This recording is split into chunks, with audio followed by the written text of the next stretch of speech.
I still remember the weightless feeling of joy when Mark handed me the envelope at our kitchen table.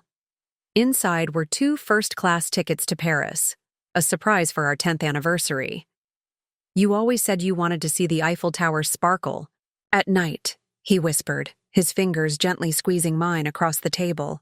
10 years of marriage, 3 relocations for his career, and raising our daughter together had left little time for romance. But this gesture made me feel like the girl he'd proposed to again.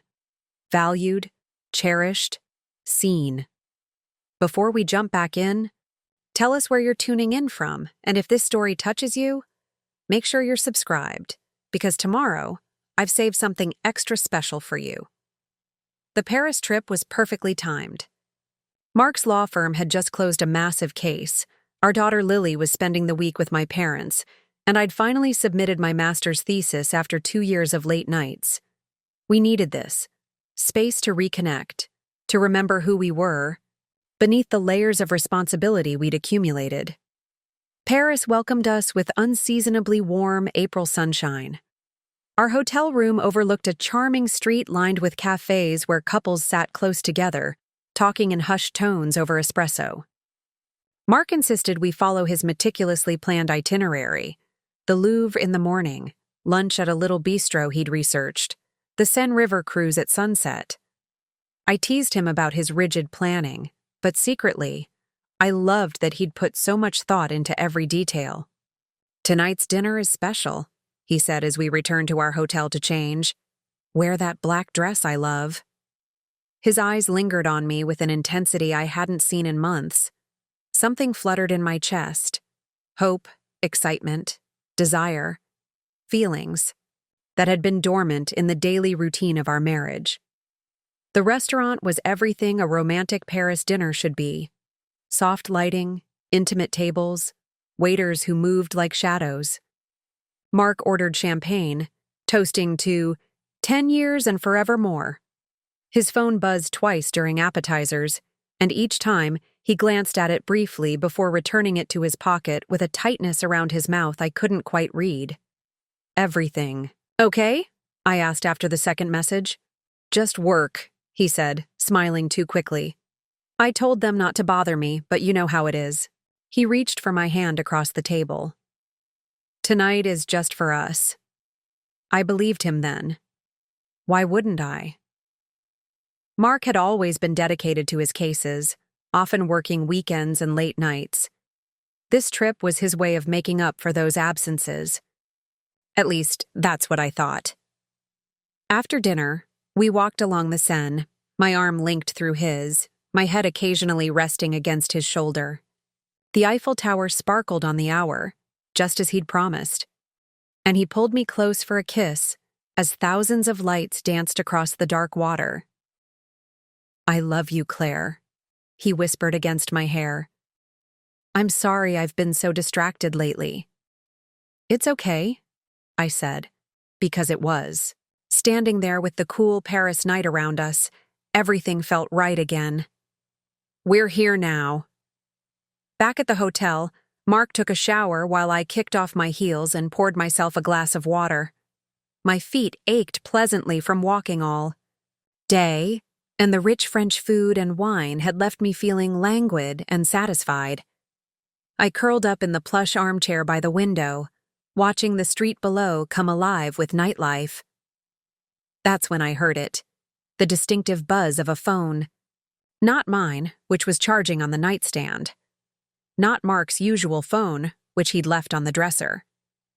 This came from his suitcase, half hidden under the bed. I stared at the suitcase for a long moment, telling myself to ignore it. Whatever business, call or text was coming through could wait until morning. But the phone buzzed again, insistent, and before I could talk myself out of it, I was kneeling beside the suitcase, unzipping the side pocket where the sound originated. A sleek, black phone I'd never seen before rested there, its screen illuminated with a message preview. "Did you tell her yet? We need to move forward with the plan. Time's running out." The sender was saved simply as J. The bathroom door opened in a burst of steam, and I quickly shoved the phone back into the pocket, my heart hammering against my ribs. Mark emerged, with a towel around his waist, his hair damp and tousled, looking so much like the man I'd fallen in love with that for a second, I almost convinced myself I'd imagined the message. "You okay?" he asked, noticing me kneeling by the suitcase. "Looking for something?" My throat closed around the truth. "Just my moisturizer," I managed, pulling out the first small bag my fingers touched. As Mark dressed for bed, humming softly to himself, I watched him with new eyes. Who was Jay? What plan were they talking about? And why did my husband, who shared everything with me, have a secret phone hidden in his suitcase in Paris? I slipped into bed beside him, keeping to my side as my mind raced through possibilities, each more devastating than the last. Mark reached for me in the darkness, his hands finding my waist with familiar ease. "Today was perfect," he murmured, pulling me against him. Just like I planned. I closed my eyes, breathing in his clean scent, feeling the solid warmth of his body against mine. My husband, my partner, a stranger with secrets. "Yes," I whispered back. "Perfect." But as I lay awake long after he'd fallen asleep, listening to the distant sounds of Paris nightlife floating through our open window, I knew that tomorrow I would have to find that phone again. I needed to know what plan my husband was hiding, and what it meant for our marriage, our future, and the love I thought we shared. Sleep never came that night. I watched dawn break over the Paris rooftops, the early light painting the zinc tiles in shades of pearl and rose while Mark slept soundly beside me. How could he sleep so peacefully with such secrets between us?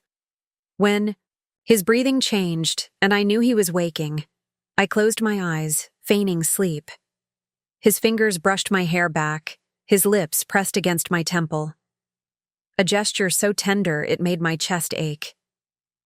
Was it possible to love someone and lie to them simultaneously? "I know you're awake," he whispered, his breath warm against my ear. "Your eyebrows scrunch when you're pretending." I opened my eyes, forcing a smile. "Morning. What's on the perfectly planned itinerary today?" "Sacré-Cœur and Montmartre. Artists. Cobblestones, the best view of the city." His thumb traced my cheekbone. "You seem tense. Bad dreams?" The concern in his eyes seemed genuine. That was the thing about Mark. Even now, with suspicion churning in my stomach, I couldn't detect falseness in him. He'd always been my rock, my certainty. Until that message from Jay, just jet lag, I lied, becoming what I feared he was, a person who kept secrets.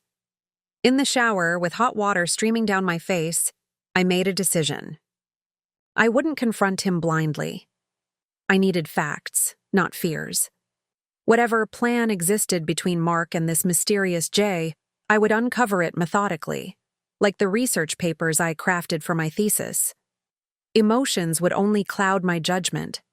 Mark left to get coffee from the cafe downstairs, a ritual he'd established on day one, returning with perfectly flaky pain au chocolat and cappuccino for me. The moment the door clicked shut, I dove for his suitcase. The black phone was sleek, expensive, and locked. I tried his usual password, Lily's birthday, but the screen flashed red. Of course he wouldn't use the same code. This phone wasn't meant for me to find. I heard the keycard in the door and hastily shoved the phone back, snatching up my hairbrush just as Mark entered with our breakfast. "They were out of pain au chocolat, so I got you almond instead," he said, placing the coffee and pastry on the small table by the window. The Parisian morning light caught his profile, highlighting the silver threads now appearing at his temples. 10 years of marriage etched in silver. "Perfect," I said, the words sticking in my throat like a shard of glass. Montmartre was a maze of narrow streets climbing toward the gleaming white dome of Sacré-Cœur. Artists set up easels in the square, capturing tourists in quick charcoal sketches. Street musicians played melancholy accordion melodies that seemed to echo my inner turmoil. Remember our honeymoon? Mark took my hand as we climbed the steep steps toward the basilica. That tiny pension in Florence with the broken air conditioning? I did remember. The heat had been unbearable, but we'd laughed about it, making love, with the windows open despite the noise from the street below, drinking cheap wine on our little balcony at midnight. We were so young, I said, and something in my voice must have caught his attention because he stopped, turning to face me on. The crowded steps. Claire? What's wrong? For a moment, I almost told him. The words rose in my throat. I found your other phone. Who is Jay? What plan are you hiding? But the sea of tourists flowed around us, and his phone, his regular phone, buzzed in his pocket. He glanced at it, that same tightness returning to his mouth. Work again? I asked, unable to keep the edge from my voice. Just an email confirmation. He showed me the screen, and sure enough, it displayed a reservation for dinner that night. Surprise ruined, he said with a small smile. I felt ashamed of my suspicion, yet the memory of that message lingered. Time's running out. What deadline were they facing? Preparing and narrating this story took us a lot of time, so if you are enjoying it, subscribe to our channel. It means a lot to us. Now back to the story. Inside the basilica, tourists whispered in hushed reverence while cameras flashed despite the prohibition signs. Mark guided me to a quiet corner where candles flickered in red glass holders, flames dancing like my scattered thoughts. Make a wish, he said, handing me a small coin for the donation box. I closed my eyes, the warmth of the candles on my face, and wished for the truth, whatever it might be. As we exited into the harsh sunlight, Mark's regular phone rang. He glanced at the screen, hesitated, then answered, stepping away from me. Yes, I understand. No, not yet. It's complicated, he said in the measured tone he used for difficult clients. I need more time. My pulse quickened. More time for what? When he returned, his expression was neutral, but his shoulders rigid with tension. Just the office. Henderson case complications. On our anniversary trip? I kept my voice light, masking the hurt. I'm sorry. I told them emergency calls only. He squeezed my hand. Let's not let it ruin our day. We spent the afternoon wandering through Montmartre's winding streets, browsing small galleries and vintage shops. Mark bought me a delicate watercolor of the Seine at sunset, haggling good-naturedly with the artist in his rusty college French. These moments of normalcy were disorienting. How could he be both this attentive husband and someone with secret plans and hidden phones? Late afternoon. He suggested we return to the hotel to rest before dinner. The restaurant is quite special. You'll want to be refreshed, he said with that hint of secretive pleasure he always had when planning surprises. My opportunity came when he stepped into the bathroom. I eased the black phone from his suitcase and tried another password, hour. Anniversary date. The screen unlocked. My fingers trembled as I opened the messaging app. The conversation with Jay was at the top. Jay. Did you tell her yet? We need to move forward with the plan. Time's running out. Mark. Not yet. Waiting for the right moment. Paris needs to be perfect first, Jay. You're overthinking this. She deserves to know everything. Mark. I'll tell her tomorrow night, I promise. Everything is arranged. Tomorrow night. My heart hammered against my ribs. What bombshell was he planning to drop? Divorce? An affair? Financial ruin? I scrolled further, finding photos exchanged between them. But they weren't intimate pictures or evidence of betrayal. They were images of a stone house with blue shutters surrounded by what looked like vineyards, interior shots of renovated rooms, and documents in French that I couldn't decipher. The bathroom door handle turned. I quickly closed the messages and returned the phone, my mind racing to process what I'd seen. The shower started running, giving me more time. A house in France? Was Mark planning to leave his law practice? Move us overseas? That didn't make sense. He loved his work, and Lily was settled in her school. Unless the house wasn't for us. Unless Jay was someone he planned a new life with, away from me. The thought struck like a physical blow, leaving me breathless. I sank onto the bed, staring blindly at the elegant Parisian wallpaper, tracing its pattern as if it might reveal answers. When Mark emerged, wrapped in the hotel's plush robe, I had composed myself enough to smile. Good shower? The pressure's amazing, he said, running a hand through his damp hair. You should try it before we head out. I nodded, gathering my things, desperate for space to think. Under the hot spray, I let tears finally come, silent and hidden by the water. Whatever Mark planned to tell me tomorrow night would change everything. I was certain of that now.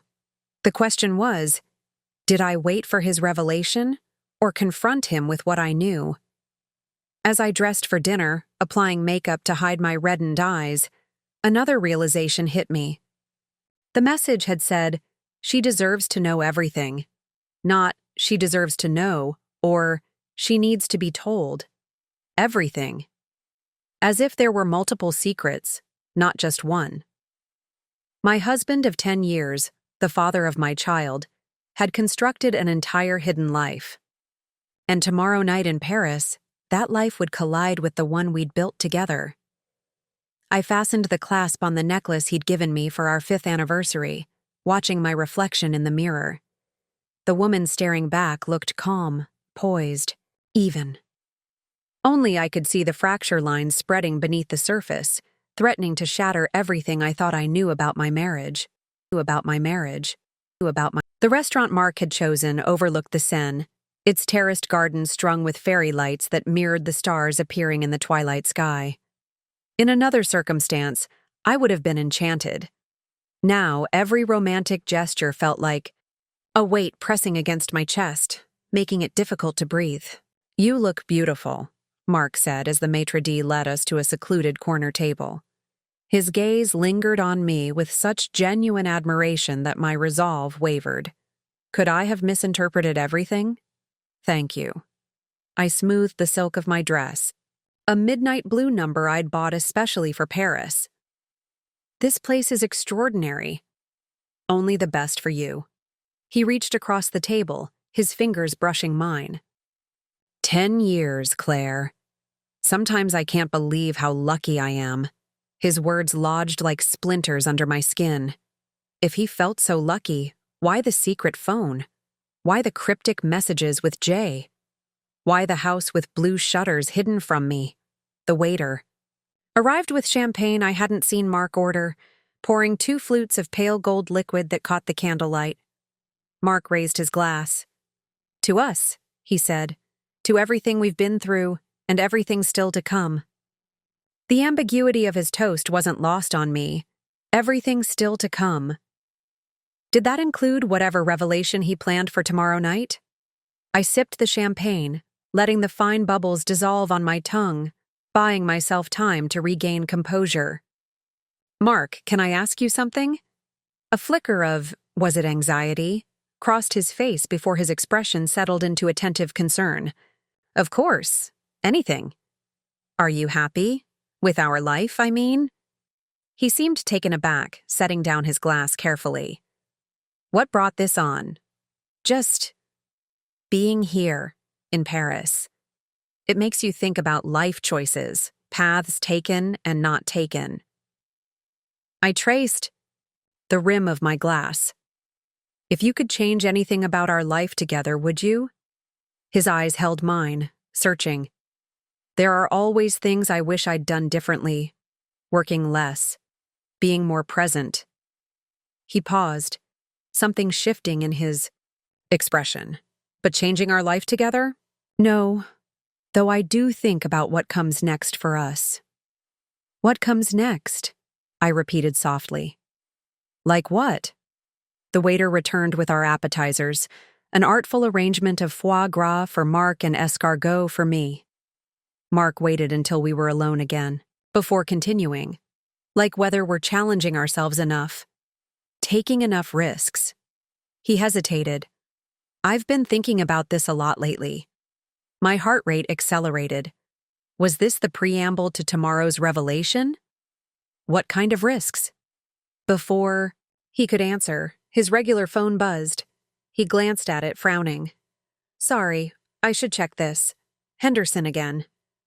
As he read the message, I noticed a muscle twitching in his jaw, a telltale sign of stress I'd learned to recognize over our years together. Whatever that message contained, it wasn't good news. Problem? I asked when he set the phone down. Nothing. That can't wait until we're back home. His smile returned, but it didn't reach his eyes. Where were we? Taking risks, I prompted. Right. He took a breath as if steeling himself. Claire, I've been thinking that maybe it's time for... His secret phone rang. The sound was muffled by his jacket, but unmistakable. Mark froze. Fork. Suspended midair.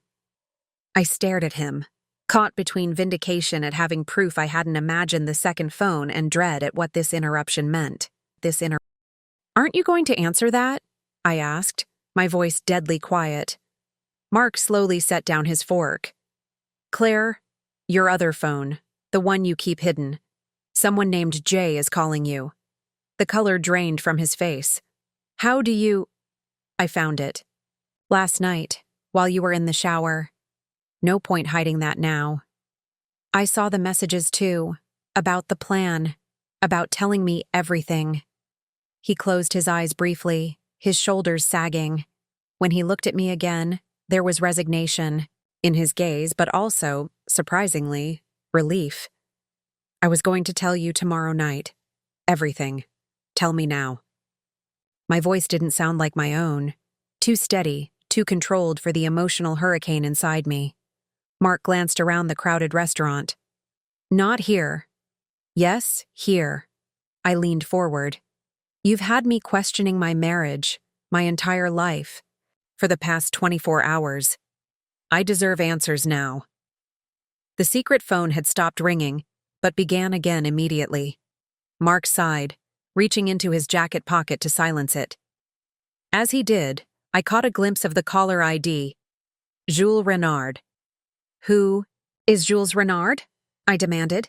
Is that who Jay is? Yes. Mark's expression was unreadable. Jules is a real estate agent, based in Bordeaux. Of all the answers I'd anticipated, this wasn't one of them. A real estate agent? You have a secret phone to talk to a real estate agent? It's complicated. Uncomplicate it, I hissed, aware. We were drawing curious glances from nearby tables. Mark signaled for the waiter. L'addition, s'il vous plaît. Then to me, I'll explain everything, but not here. Please, Claire. Just give me 30 minutes. The walk back to our hotel passed. Intense silence. Paris continued its romantic ballet around us, couples strolling hand in hand, musicians playing on street corners, the Eiffel Tower sparkling on the hour. But we moved through it all like ghosts, untouched by the magic. In our room, Mark went straight to the minibar, pouring himself a whiskey with hands that weren't quite steady. He offered me one. I declined. Start talking, I said, remaining standing while he sank into the armchair by the window. I wanted it to be perfect, he began, staring into his glass. The whole reveal. That's why Paris. Why all the romantic dinners and sightseeing. I wanted to create the perfect moment. Reveal what, exactly? He set down his drink and reached for his secret phone, unlocking it and handing it to me. Look through it. All of it. Then we'll talk. Warily, I took the phone. The messages with Jules showed more exchanges about the stone house, renovation costs, legal documents. There were emails, too. Formal correspondences in French with what appeared to be a bank, a property management company, various contractors, and photos. Dozens of them. The same stone house with blue shutters from different angles. Interior shots, showing renovation progress. A sweeping view of vineyards rolling toward a distant river. close-ups of gnarled grapevines heavy with fruit. "I don't understand," I finally said, looking up at Mark. "What is all this?" "It's our future." His voice was soft, uncertain. At least I hoped it could be. "Our future," I repeated, the words hollow. The house belonged to my grandfather's cousin. I barely knew about it until a law firm in Bordeaux contacted me last year. The cousin died, had no children. It passed to my grandfather, who passed years ago, then legally to my mother, who wanted nothing to do with French property complications. So it came to me. I sank onto the edge of the bed, trying to process this. "You inherited a house in France, a year ago, and didn't tell me?" At first, I was going to sell it immediately. That's why the second phone. I needed a French number. For all the legal and real estate communications, it seemed simpler than dealing with international charges. He ran a hand through his hair. But then I saw the property, the vineyard, the little village nearby. And I started to imagine a different life for us. His eyes met mine, suddenly vulnerable. "Remember how we used to talk about living abroad someday? How you loved the idea of Lily being bilingual, experiencing different cultures. Those conversations felt like they belonged to different people now, younger, more idealistic versions of ourselves, before mortgages and school. Districts and career ladders had narrowed our horizon to the comfortable suburban life we'd built. That was years ago," I said quietly. "I know. But when this property fell into my lap, those old dreams came back. I started imagining us there. You writing, me taking on international clients remotely, Lily attending the village school." He gestured to the phone in my hands. "Jules has been helping me understand what it would take to make the vineyard operational again, what renovations the house needs." I stared at him, this familiar stranger. "You've been planning to uproot our entire life without telling me?" "No." He moved to sit beside me on the bed. "I've been exploring if it's even possible. Getting estimates, understanding the legal requirements. I wanted to have answers to all your questions before bringing it to you." "Why all the secrecy? Why not just tell me from the beginning?" His expression clouded. "The morning after I found out about the inheritance, you got the news about your master's thesis being accepted. You were so excited about your academic future, talking about PhD programs you might apply for after graduation. It didn't seem like the right time to throw a French vineyard into the equation. So you decided to hide it from me for a year?" My voice rose despite my effort to stay calm. "Create a separate phone, a separate life? I wanted it to be a gift, not a burden," he said quietly. "If I'd told you from the start, you'd have felt obligated to help with all the decisions, the research, on top of your thesis work, and taking care of Lily when I was tied up with the Henderson case. It would have become another stress in your life." I stood up, needing distance. "You don't get to decide what would stress me out. You don't get to edit what parts of your life you share with me. That's not how marriage works." "You're right." He looked up at me, remorse evident in his eyes. "I thought I was protecting you, giving you space to focus on your studies. But I see now I was wrong. I should have told you immediately." I paced, the small hotel room, mind racing. "What was your plan for tomorrow night? What exactly were you going to propose?" "I was going to take you to dinner at the Eiffel Tower. I reserved the private dining space." His voice softened. "I was going to show you everything, the photos, the renovation plans, the financial projections, and ask if you would consider spending a year there, as a family, a sabbatical of sorts." "A year," I repeated, trying to wrap my mind around it. "What about Lily's school? Your law practice? My potential PhD?" "All details I've been working through. The international school near the property has an excellent reputation. My firm would allow me to work remotely with occasional trips back to the States for important client meetings. And the University of Bordeaux has a PhD program that might align with your research interests." The thoroughness of his planning stunned me. While I'd been immersed in my thesis, Mark had been redesigning our entire future. With the best intentions, perhaps, but without my knowledge or input. I don't know what to say. I sank back onto the bed, suddenly exhausted. This is overwhelming. I know. He reached for my hand cautiously. And I'm sorry for the secrecy. I convinced myself it was the right approach, but clearly I was wrong. I stared at our joined hands, the familiar contours of his fingers wrapped around mine. 10 years of touch, of trust. Had I overreacted to the secret phone? Or was my anger justified regardless of his benevolent intentions? I need time to process this, I finally said. It's not just about the house or even the secrecy. It's about you making major life decisions without me, thinking you know what's best for us without consulting me. Mark nodded slowly. I understand. Take all the time you need. As the Paris night deepened outside our window, I realized that what had begun as a romantic anniversary trip had become something else entirely. A crossroads where the past and future of our marriage hung in delicate balance. Delicate balance. Dawn found me at the small desk by our hotel window, scrolling through renovation quotes and property tax documents on Mark's secret phone. He slept fitfully behind me, having drifted off sometime after 3 a.m., when our circular conversation finally exhausted itself. The stone house with blue shutters stared back at me from the screen. 5 bedrooms, original 18th century wine cellar, 2 hectares of vineyard. A property that had apparently been in my husband's family for generations, yet I'd never heard of it until last night. Outside, Paris was waking up.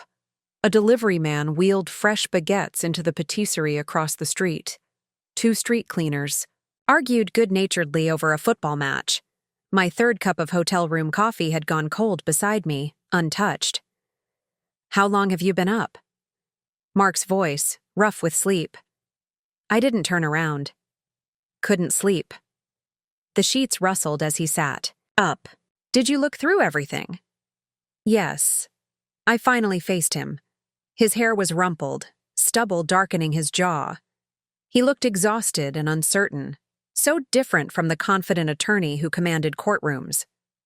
The renovation costs alone are astronomical. The inheritance included some funds for that, and I've been putting aside money from my bonus each quarter.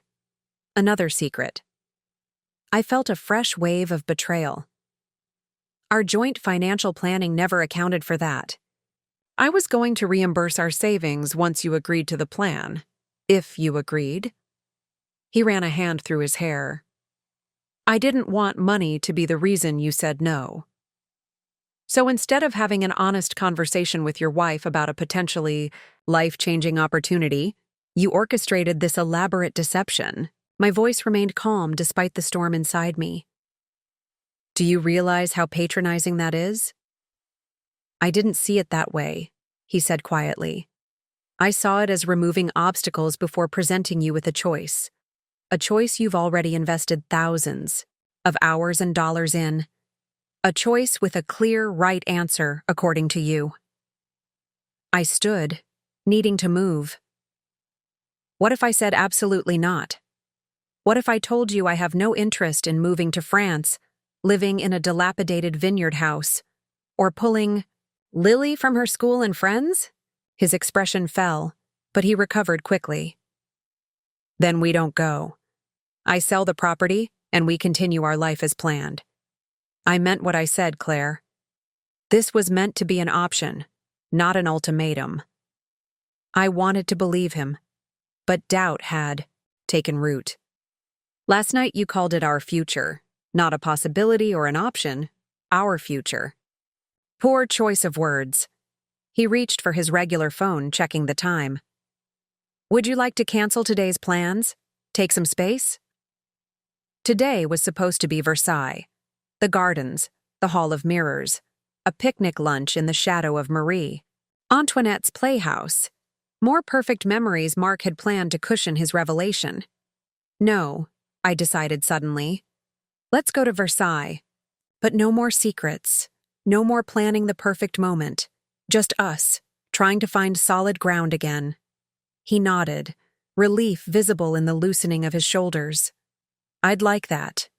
We moved through our morning routine in careful choreography.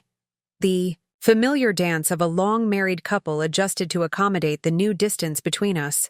As I applied my makeup, I caught Mark watching me in the mirror. "What?" I asked.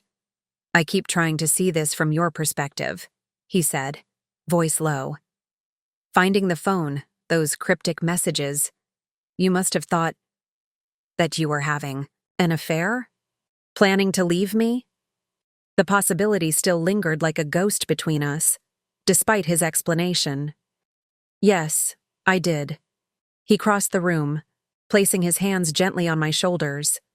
"I would never." I met his gaze in the mirror. "You did something almost as damaging, Mark. You created a separate life, one you kept me out of."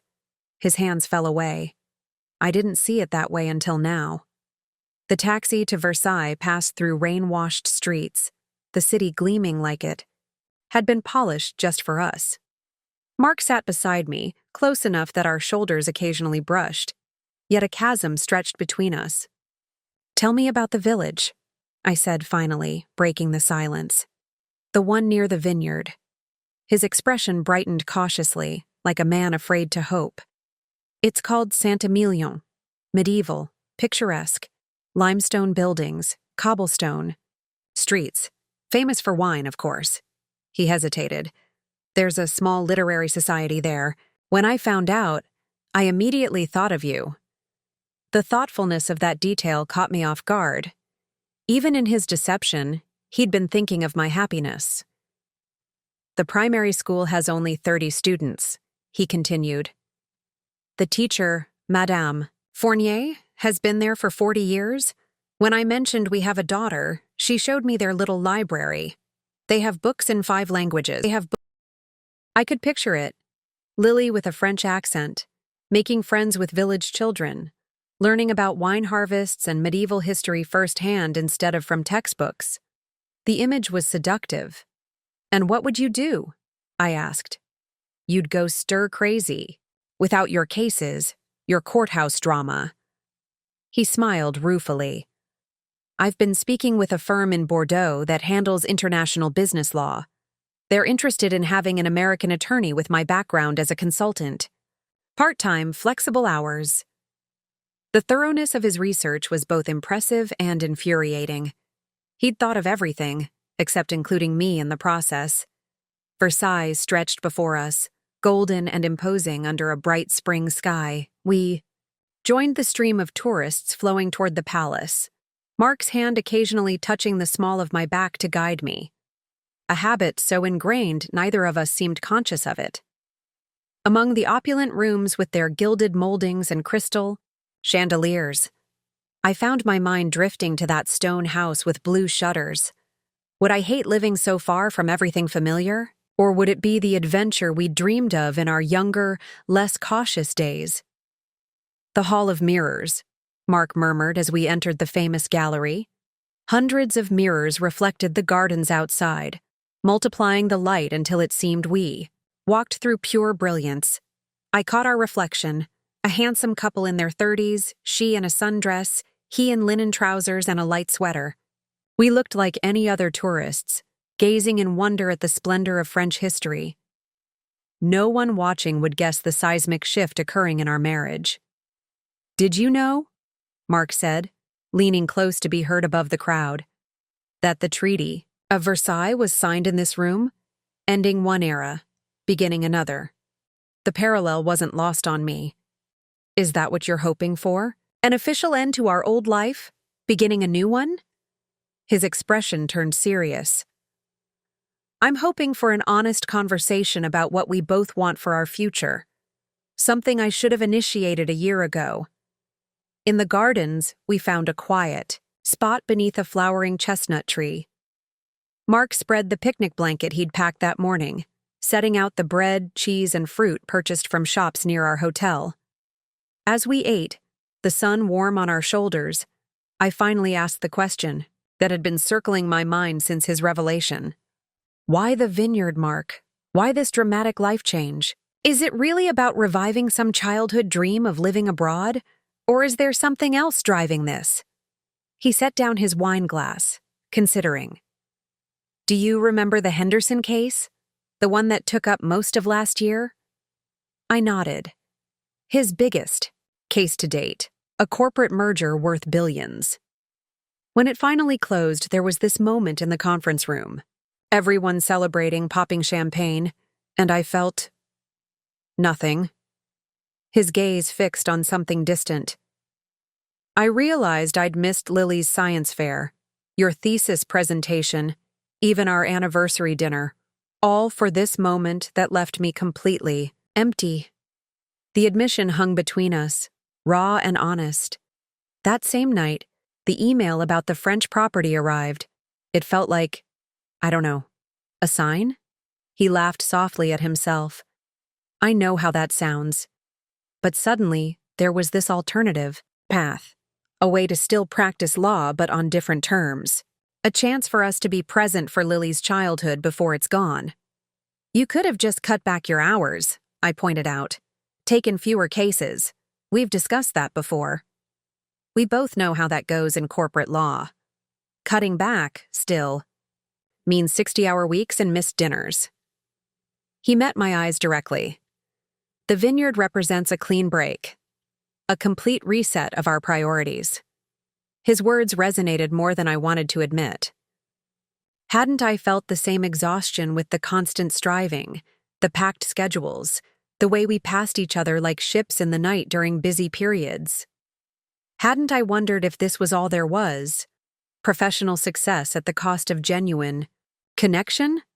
I need to see it, I said suddenly. The house, the village, before I can even consider such a massive change.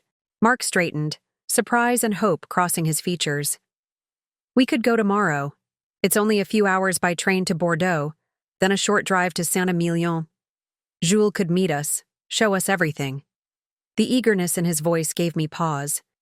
I'm not saying yes to moving there. I'm saying I need more information before this conversation can continue meaningfully. Of course, he agreed quickly. Just a fact-finding trip, no pressure. As we packed up our picnic, I felt something shift between us. Not a return to the easy trust we'd had before, but perhaps the first trembling step toward something new. The hurt of his deception remained, a bruise that would take time to heal. But beneath it, I glimpsed what had drawn us together in the first place, a shared willingness to imagine possibilities, to consider paths not taken. I'll contact Jules, Mark said as we walked back toward the palace, the afternoon sun casting long shadows across the manicured lawns. He can arrange everything for tomorrow. I nodded, watching a young family nearby, the father lifting a laughing toddler onto his shoulders, the mother capturing the moment on her phone. Would a simpler life in a French village give us more of those moments? Or was this entire vineyard fantasy just an elaborate escape from problems that would follow us regardless of where we lived? Mark, I said, stopping him with a hand on his arm.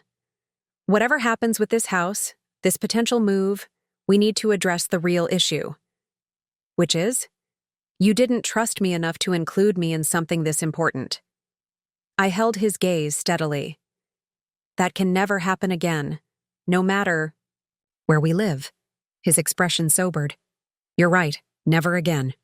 He took my hand, his grip firm and familiar. Partners in everything from now on. I promise. As we rejoined the crowd of tourists streaming toward the exit, I wondered if promises broken once could truly be mended, and whether the stone house, with blue shutters, represented our future, or merely a beautiful distraction from the cracks in our foundation that had allowed secrets to take root in the first place. The train to Bordeaux cut through the French countryside, a blur of emerald fields and terracotta rooftops. Mark sat beside me, occasional glances betraying his anxiety as I stared out the window, lost in thought.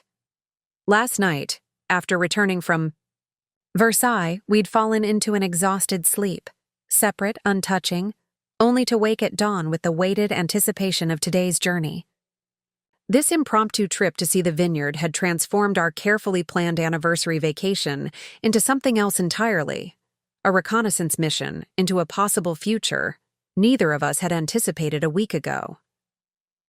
"Jules will meet us at the II station," Mark said, breaking the silence. "He speaks excellent English, so don't worry about—" "My French is still decent," I interrupted.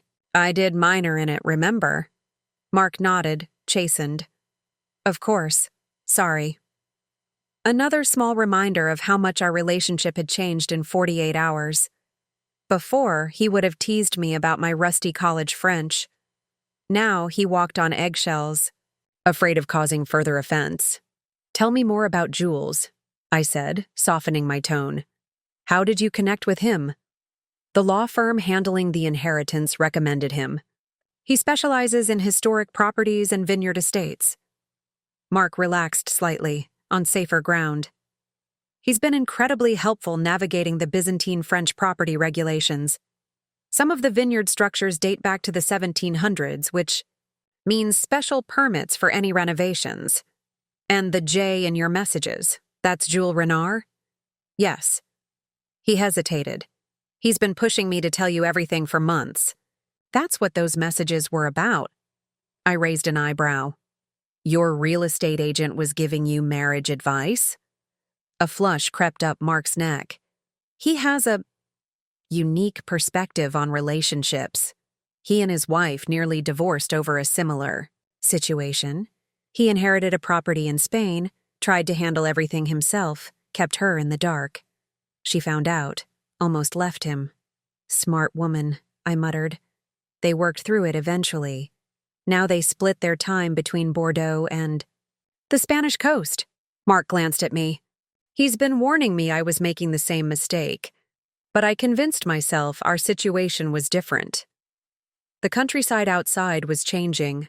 More vineyards appearing, perfectly aligned rows of grapevines stretching toward distant limestone. Hills. My stomach tightened with nervous anticipation.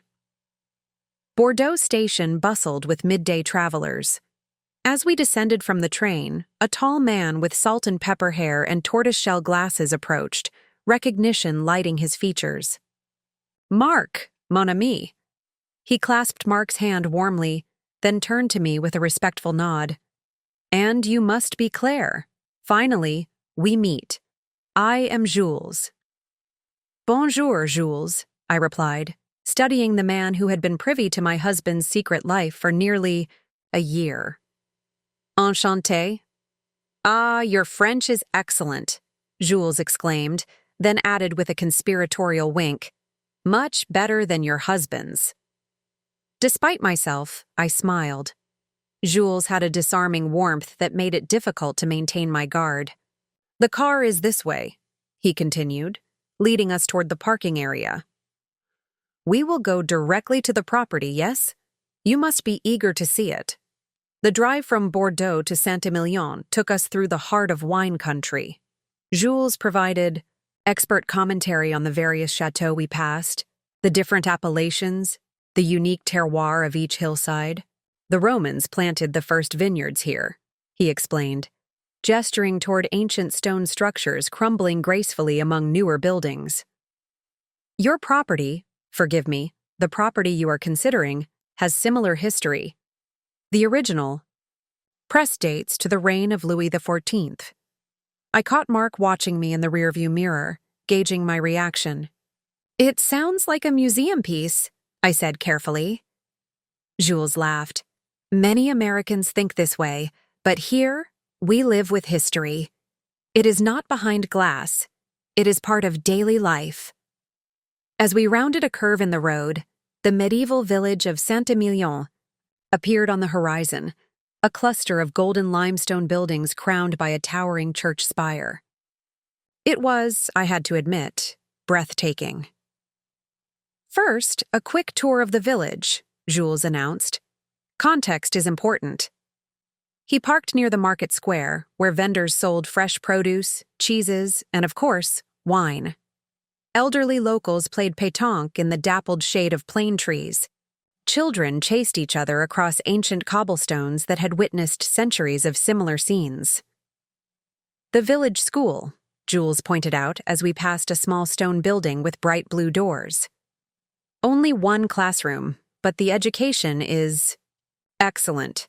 Many families from Bordeaux try to enroll their children here. I thought of Lily, her science projects spread across our kitchen table, her soccer team, her best friend living 3 doors down. Would she thrive in this picturesque setting, or resent being uprooted from everything familiar? Jules led us to a small cafe overlooking the vineyards. A quick coffee before we see the house, perhaps? The property is just beyond that tree line. He gestured toward a distant stand of cypress trees. Over espresso served in tiny porcelain cups, Jules shared more about the village community, the harvest festivals, the winter truffle hunts, the summer concerts in the ancient square. People here live differently, he explained, eyes crinkling at the corners. Work is important, yes, but so is enjoyment. A long lunch, a walk in the vineyards, these are not luxuries but necessities. I could feel the seduction of it, this slower rhythm, this different relationship with time. Even Mark seemed more relaxed here, the perpetual tension in his shoulders easing as he leaned back in his chair, face tilted toward the sun. And now, Jules said, gathering his things, the moment of truth. Let us see if the house can work its magic on you as it did on your husband. We drove down a winding gravel road, vineyards stretching in neat rows on either side. Rounding a final bend, the stone house with blue shutters came into view. It sat on a gentle rise, 2 stories of golden limestone with a terracotta roof, surrounded by ancient oak trees. A wooden sign by the entrance read, Clos du Bois, the name of the vineyard.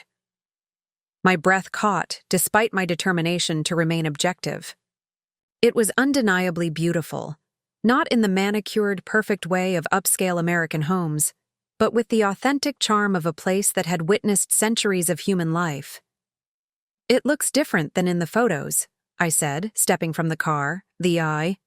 Winter pruning is finished, and the first leaves are appearing on the vines, Jules explained. Each season transforms the landscape. Mark stood slightly apart, watching me nervously. This was the moment he'd been orchestrating for months, my first impression of the property he'd secretly hoped would become our home. Jules unlocked the massive front door, and we stepped into a wide entrance hall with terracotta tiles and exposed wooden beams. The renovation was clearly underway, some walls freshly plastered, others still revealing ancient stone beneath crumbling layers. Modern lighting fixtures hung incongruously beside antique sconces. As you can see, there is work yet to be done, Jules acknowledged. But the essential structure is sound, and the updates to plumbing and electrical are complete. He led us through the ground floor, a spacious kitchen with new appliances nestled among original cabinets, a dining room dominated by a massive stone fireplace, a library with built-in bookshelves reaching to the ceiling. Each room opened through French doors onto terraces overlooking different aspects of the property. I trailed my fingers along a stone wall, feeling the cool roughness beneath my skin. How old is this part of the house? The central structure dates to 1732, Jules replied. The eastern wing was added in the early 1800s. Upstairs, 5 bedrooms branched off a central landing. The master suite featured a private balcony overlooking the vineyards, with the spire of Saint-Emilion's church visible in the distance. This would be our room, Mark said quietly, joining me on the balcony. If we decided to do this, I studied his face, the hopeful light in his eyes, the nervous set of his mouth. It's beautiful, Mark. All of it. I can see why you fell in love with the place. But? He prompted, hearing the unspoken reservation in my voice. But it's not just about a beautiful house or a picturesque village. It's about uprooting our entire life. Lily's life. I turned to face him fully. It's about whether we're running towards something meaningful or just running away from what isn't working. He nodded slowly. That's a fair question. Shall we see the wine cellar? Jules called from inside, either oblivious to or tactfully, ignoring our moment of tension. The cellar was a cathedral-like space beneath the house, with vaulted stone ceilings and walls lined with wooden racks. Ancient equipment stood preserved in corners like museum pieces, while newer stainless steel tanks indicated recent wine production. The previous owner continued making small batches until his final years, Jules explained. The vineyard has excellent potential, though it would require investment to reach commercial production again. As Jules detailed the technical aspects of winemaking, I found myself picturing it. Harvest time with the vines heavy with fruit, the cellar bustling with activity, perhaps Lily helping to sort grapes while Mark and I learned the ancient rhythms of vintners. The tour concluded in a stone pavilion overlooking the entire property. The afternoon sun cast long shadows across the vineyards, gilding everything in warm light. Even in my conflicted state, I couldn't deny the beauty of this place. I will give you some privacy, Jules said tactfully, retreating toward the main house. Take your time. Consider not just what you might lose by coming here, but what you might find. When he had gone, Mark and I sat side by side on a stone bench, the weight of decision pressing around us. What would we even call ourselves? I asked finally. Vineyard owners? Winemakers? Expatriates living out some midlife crisis fantasy? Mark smiled faintly. Amateur vintners at best. Jules says it takes generations to truly understand winemaking. And your law career? All those years building your reputation, your client base? I'd keep a hand in the field through the Bordeaux firm.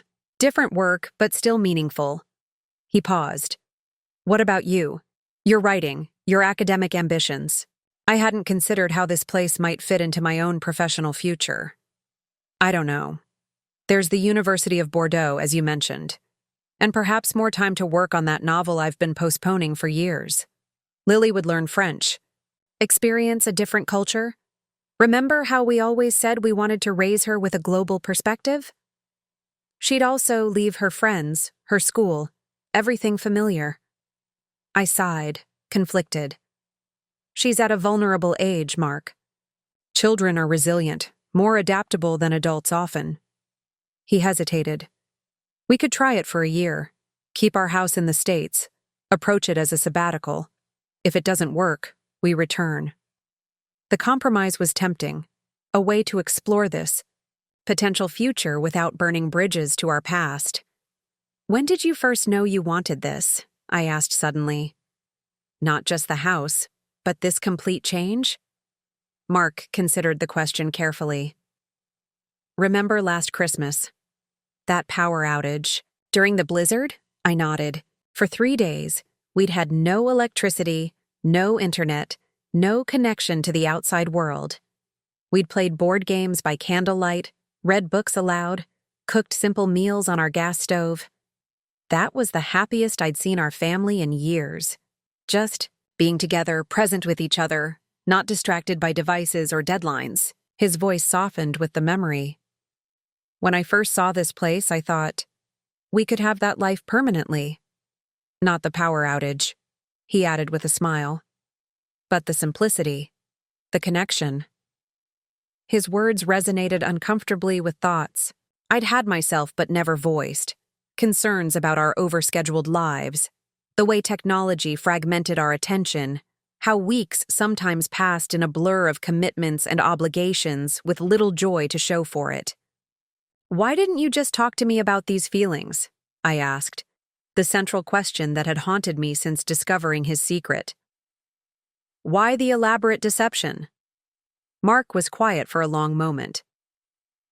I think I was afraid you wouldn't take it seriously if it was just an abstract conversation. That you'd see it as a passing phase, something to be managed rather than embraced. He met my eyes directly. I wanted to show you a concrete alternative, not just talk about one. So you orchestrated all this, the secret planning, the anniversary, trip to Paris, the dramatic revelation, to manipulate me into your vision. He flinched at my harsh phrasing. To inspire you to consider a possibility you might otherwise dismiss. But you're right. It was manipulative, and I see that now. The sun was beginning to set, casting the vineyards in golden light. In the distance, the church bells of Saint-Emilion rang, marking the hour. Time passing, decisions waiting. I need to ask you something, I said finally. And I need complete honesty. Mark nodded solemnly. Anything. If I say no to this, if after seeing everything I decide I can't uproot our life for this vineyard dream, what happens to us? The question hung between us, weighted with all our unspoken fears.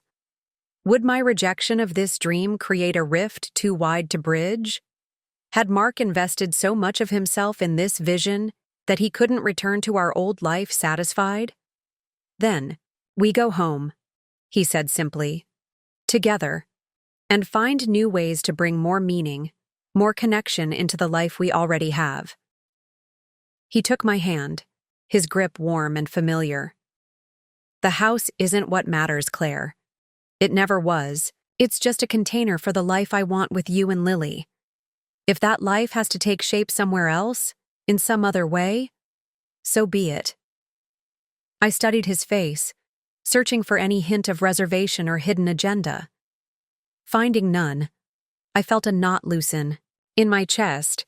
Not forgiveness exactly, not yet, but perhaps the beginning of understanding. I need time, I said. Not just today, but real time to consider everything. To talk with Lily, research schools, understand what my professional options would be here. Hope flickered across his features. Does that mean you're considering it? Truly? It means I'm not dismissing it outright. It means I recognize there's something valuable in what you found here, even if your method of sharing it was deeply flawed. I squeezed his hand once before releasing it. It means I'm willing to explore the possibility, together as equal partners, before making any decision. As the shadows lengthened across the ancient vineyard, the weight of secrets between us began to lift.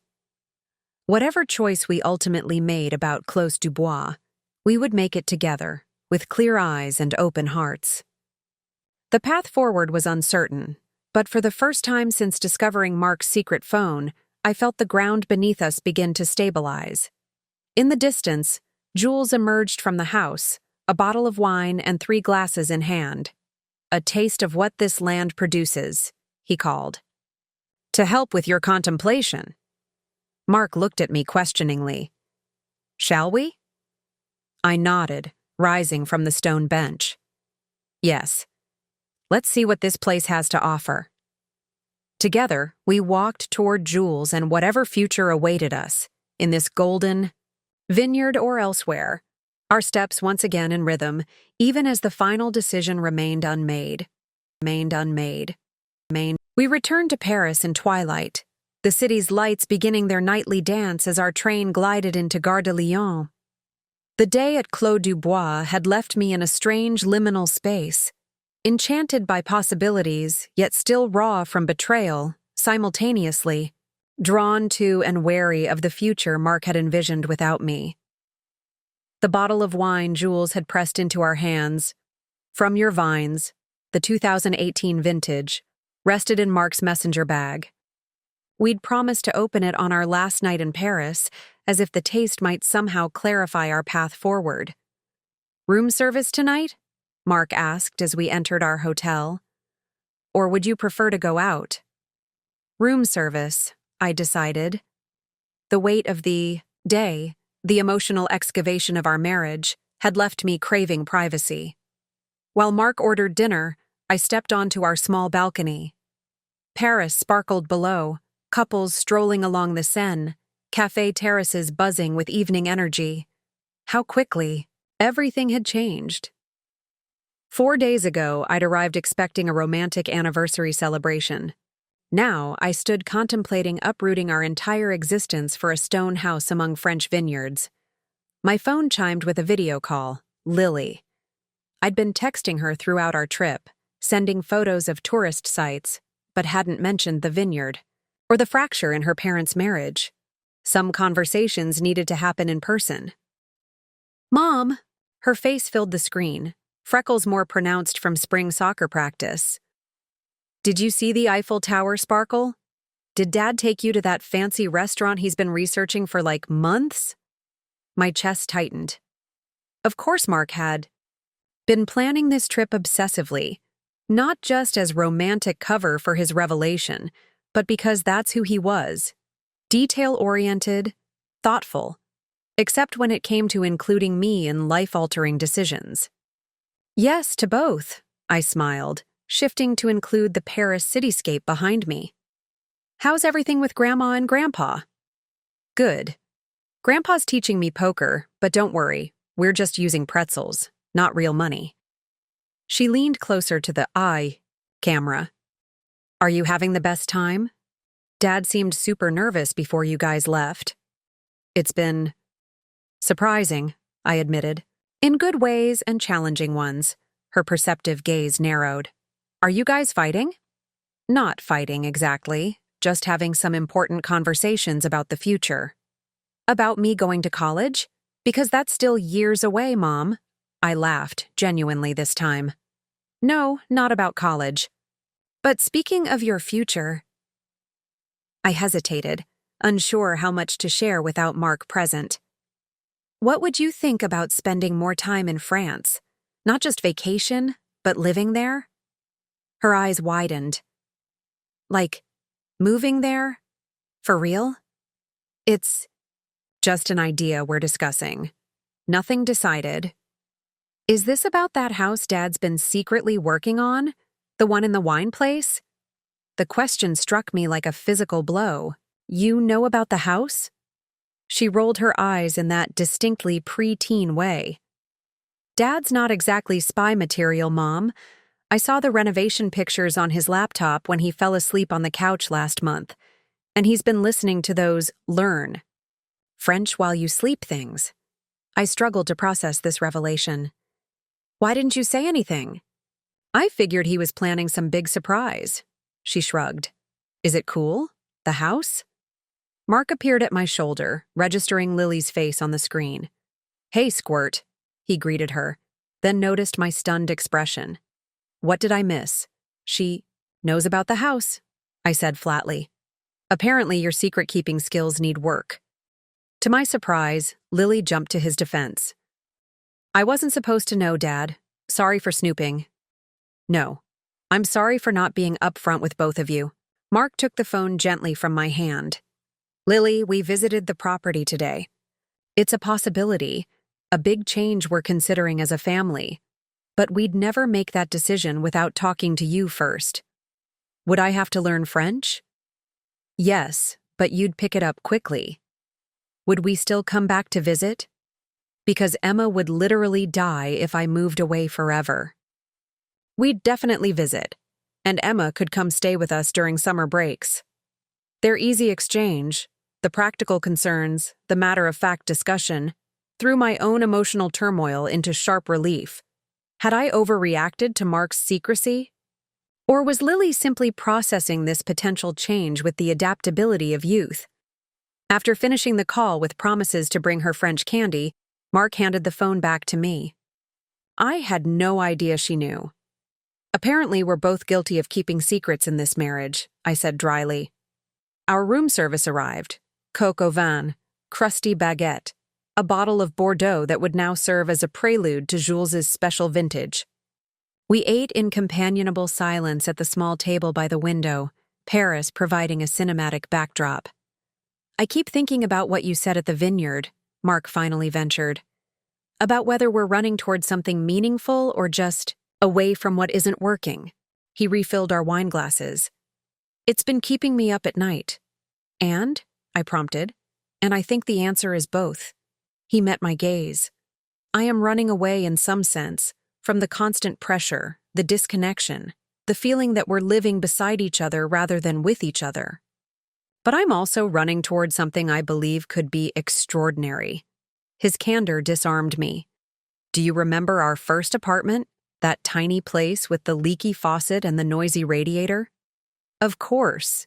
Your study desk barely fit in the bedroom. We were so happy there, I said softly. Not because it was perfect, but because we faced everything together. The broken appliances, the midnight fire alarm, that bizarre neighbor with the puppet collection. Mark smiled at the memory. Mr. Fendelman and his ventriloquist practice at 5 a.m. My point is, we were partners then, in everything. Somewhere along the way, we stopped facing things together. You took on your burdens alone. I did the same. With mine. When did that happen? He wondered. I considered the question carefully. Gradually, I suppose. After Lily was born. When your firm made you partner. When I started my master's program. Little moments of separation that became a habit. He nodded slowly. And my handling of the vineyard inheritance was just the most extreme version of that pattern. Exactly. We lapsed into silence, the weight of recognition settling between us. It wasn't just about the secret phone or the hidden property. It was about the drift that had occurred so gradually we hadn't noticed until we were standing on separate shores. I have something to show you, I said suddenly, retrieving my laptop. I've been working on this since we got back from Saint-Emilion yesterday. I opened a document titled Vineyard Decision Matrix, a detailed spreadsheet analyzing every aspect of the potential move. Financial implications, educational options for Lily, professional opportunities for both of us, immigration requirements, healthcare considerations, even cultural adjustment factors. Mark studied it, surprise evident in his expression. This is incredibly thorough. It's what I do when I'm processing. You plan grand romantic gestures. I make spreadsheets. I pointed to the final section. These are my questions, the things we'd need to resolve before making a decision. He scrolled through them carefully. All valid concerns, but the fact that you created this at all means. It means I'm seriously considering it, I confirmed. Not because the vineyard is some magical solution to our problems, but because the issues that led you to consider such a dramatic change resonate with me too. His eyes met mine, hope kindling. Really? The constant striving for more success, more achievements, more stuff, without asking why or what it costs us. The way technology fragments our attention, the sense that we're teaching Lily to value productivity over presence. I gestured to the spreadsheet. According to my highly scientific analysis, these problems exist whether we're in our current home or a French vineyard.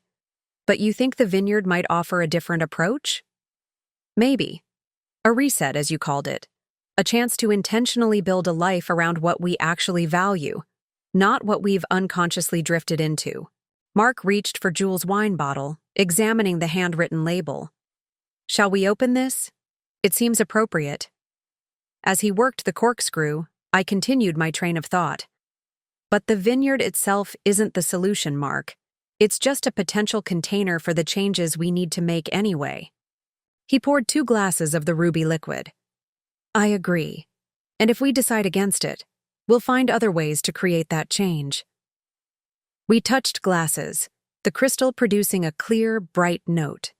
The wine was earthy and complex, with notes of blackberry. And something mineral. The limestone soil of Saint-Emilion transformed into taste.